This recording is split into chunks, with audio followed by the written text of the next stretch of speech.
حضرت خضر علیہ السلام اسلام کی ایک نہایت ہی پراسرار اور روحانی شخصیت ہے۔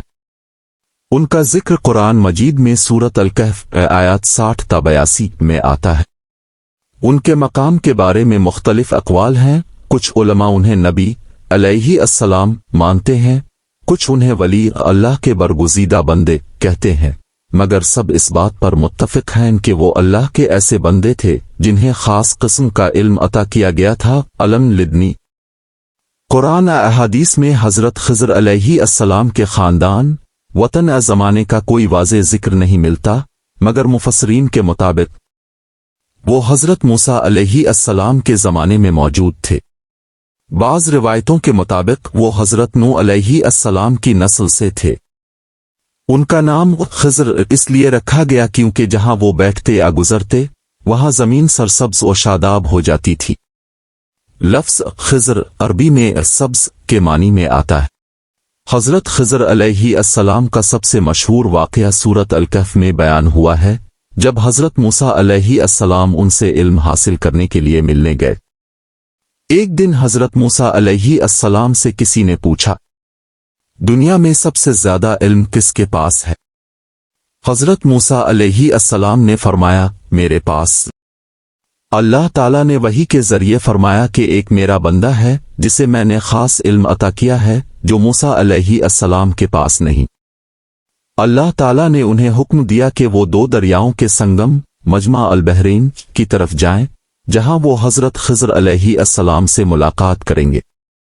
علامت یہ تھی کہ ان کی مچھلی زندہ ہو کر پانی میں چلی جائے گی۔ حضرت موسیٰ علیہ السلام اپنے خادم حضرت اوشبن نون علیہ السلام کے ساتھ نکلے۔ جب مچھلی زندہ ہو کر سمندر میں چلی گئی تو انہوں نے وہی جگہ پائی جہاں حضرت خضر علیہ السلام موجود تھے۔ حضرت موسیٰ علیہ السلام نے فرمایا، میں آپ کے ساتھ رہنا چاہتا ہوں تاکہ آپ کے علم سے کچھ سیکھ سکوں۔ حضرت خضر علیہ السلام نے فرمایا، آپ میرے ساتھ صبر نہیں کر سکیں گے کیونکہ آپ ان باتوں کی حقیقت نہیں جان سکیں گے جو میں کروں گا۔ موسیٰ علیہ السلام نے وعدہ کیا کہ وہ صبر کریں گے۔ سفر کے دوران 3 عجیب واقعات پیش آئے جن کی حکمت بعد میں بیان کی گئی۔ کشتی میں سوراخ کرنا، دونوں ایک غریب ملاحوں کی کشتی میں سوار ہوئے۔ حضرت خضر علیہ السلام نے کشتی میں سوراخ کر دیا۔ حضرت موسیٰ علیہ السلام بولے، اپنے کشتی میں سوراخ کر دیا تاکہ لوگ ڈوب جائیں۔ حضرت خضر علیہ السلام نے کہا کہ صبر کرے۔ بعد میں وضاحت، ایک ظالم بادشاہ ہر اچھی کشتی زبردستی چھین لیتا تھا۔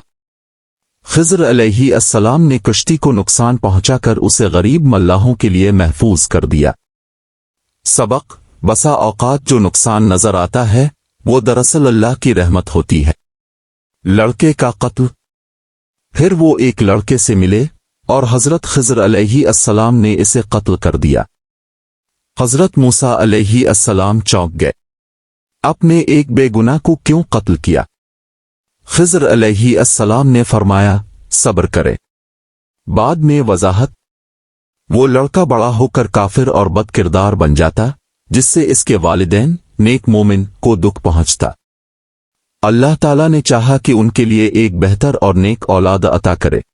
آخر میں وہ ایک بستے ہوئے شہر میں پہنچے جہاں کے لوگوں نے انہیں مہمان نوازی سے انکار کر دیا۔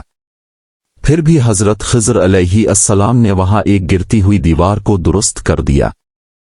حضرت موسیٰ علیہ السلام نے کہا، آپ اس کا بدلہ لے سکتے تھے۔ حضرت خضر علیہ السلام نے فرمایا کہ اب ہمارا سفر ختم ہے اور تینوں واقعات کی حقیقت بیان کی۔ اس دیوار کے نیچے 2 یتیم بچوں کا خزانہ دفن تھا۔